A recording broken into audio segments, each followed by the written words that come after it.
जय श्री कृष्ण सा। आप सभी का मेरे चैनल पर स्वागत है।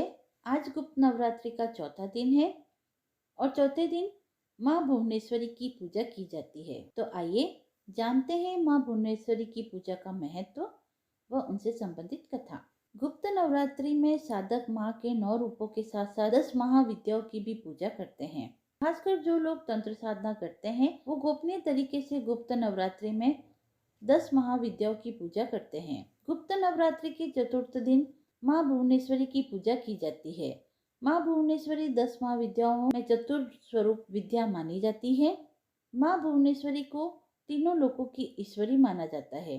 माँ भुवनेश्वरी साक्षात पूरे संसार को धारण करती है और इसका पालन पोषण करती है। माँ भुवनेश्वरी को जगत माता, जगत धात्री के नाम से भी जाना जाता है। माँ भुवनेश्वरी आकाश, वायु, पृथ्वी, अग्नि और जल का निर्माण करती है। शास्त्रों में माँ भुवनेश्वरी को मूल प्रकृति कहा जाता है। शास्त्रों में बताया गया है कि माँ भुवनेश्वरी भगवान शिव के वाम भाग में विराजमान रहती है। इनकी पूजा करने से ऐश्वर्य की प्राप्ति होती है व जीवन की सभी समस्याएं समाप्त होती है। माँ भुवनेश्वरी की पूजा करने से मनुष्य की सभी मनोकामनाएं पूर्ण होती है। माँ भुवनेश्वरी का स्वरूप। माँ भुवनेश्वरी को शक्ति और सृष्टि क्रम में महालक्ष्मी स्वरूप माना जाता है। आदि शक्ति भगवती माँ भुवनेश्वरी भगवान शिव की सभी लीलाओं में की सहचरी है।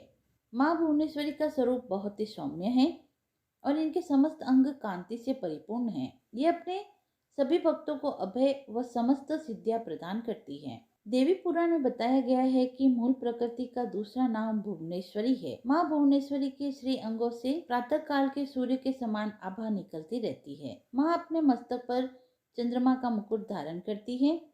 इनके 3 नेत्र हैं और इनके मुख पर हमेशा मुस्कान छाई रहती है। माँ भुवनेश्वरी देवी के हाथों में पाश, अंकुश, वरद तथा अभय मुद्रा विराजमान रहते हैं। गुप्त नवरात्रि में माँ भुवनेश्वरी की पूजा विधि।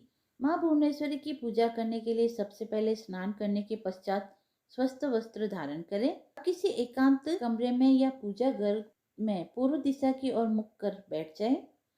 पूजा में बैठने के लिए हमेशा सफेद ऊनी आसन का प्रयोग करें। अब अपने सामने एक लकड़ी की चौकी रखकर उस पर गंगा जल छिड़क कर उसे शुद्ध कर लें। वह चौकी पर सफेद रंग का कपड़ा बिछाकर उसके ऊपर एक प्लेट रखें। प्लेट में रोली से त्रिकोण का निर्माण करें। अब इस त्रिकोण में अखंडित चावल भर दें। वह इस चावल पर सिद्ध प्राण प्रतिष्ठा युक्त भुवनेश्वरी यंत्र की स्थापना करें। भुवनेश्वरी यंत्र के समक्ष चावल की 10 ढेरियां बनाएं व इन ढेरियों के ऊपर 10 लघु नारियल रखें। वह सभी नारियल पर रोली का तिलक लगाएं। इसके पश्चात भुवनेश्वरी यंत्र के समक्ष शुद्ध देसी घी का दीपक प्रज्वलित करें। वह यंत्र की पूजा करें और ध्यान करें। अब अपने दोनों हाथों को जोड़कर माँ भुवनेश्वरी का सच्चे हृदय से ध्यान करें। धूप, दीप, चावल, पुष्प से पूजा करें। वह माँ भुवनेश्वरी की मंत्रों का जप करें। वह पूजा में यदि कोई गलती हो गई हो तो उसके लिए क्षमा मांगे। वह माँ को दूध व शहद चढ़ाए। साथ ही माँ भुवनेश्वरी को मावे का भोग भी लगाया जा सकता है। इसके पश्चात माँ भुवनेश्वरी के मंत्र का 108 बार जप करें। मंत्र है ओम श्रीम भुवनेश्वराय नमः। अगर आप ऐश्वर्य प्राप्त करना चाहते हैं तो माँ भुवनेश्वरी पर रात रानी का इत्र अर्पित करें। पारिवारिक समस्याओं को दूर करने के लिए माँ भुवनेश्वरी पर 12 सफेद रंग के पुष्प अर्पित करें। माँ भुवनेश्वरी की साधना करने से मनुष्य को ज्ञान, धन, सम्मान व प्रतिष्ठा की प्राप्ति होती है। कथा समाप्त हुई। आइए सुनते हैं गुप्त नवरात्रि की कथा। गुप्त नवरात्रि से जुड़ी प्राचीन व प्रमाणित कथा के अनुसार एक बार ऋषि श्रृंगी भक्तों को दर्शन दे रहे थे।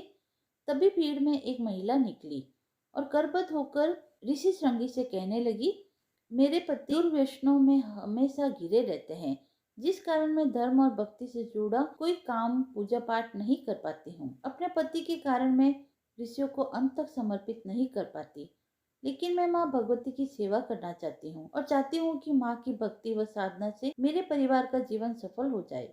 ऋषि श्रृंगी माँ भगवती के प्रति महिला के भक्ति भाव से बहुत प्रसन्न हुए। ऋषि ने महिला को एक उपाय भी बताया। उन्होंने कहा कि चैत्र और अश्विनी महीने की नवरात्रि के बारे में तो सभी जानते हैं, लेकिन इसके अलावा अन्य 2 नवरात्रि और पड़ते हैं जिन्हें गुप्त नवरात्रि कहा जाता है। किसी ने महिला से कहा कि प्रकट नवरात्रि में माँ दुर्गा के 9 स्वरों की उपासना होती है और गुप्त नवरात्रि में 10 महाविद्याओं की साधना का महत्व है। इन नवरात्रि की प्रमुख देवी स्वरूप का नाम सर्वेश्वरी कारिणी देवी है।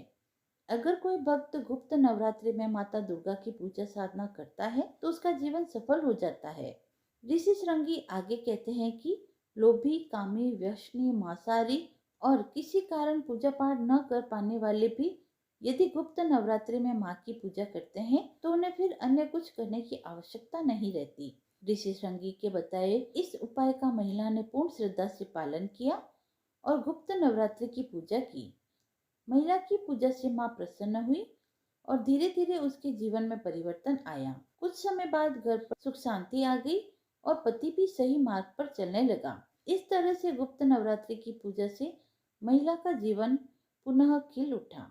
गुप्त नवरात्रि की कथा समाप्त हुई।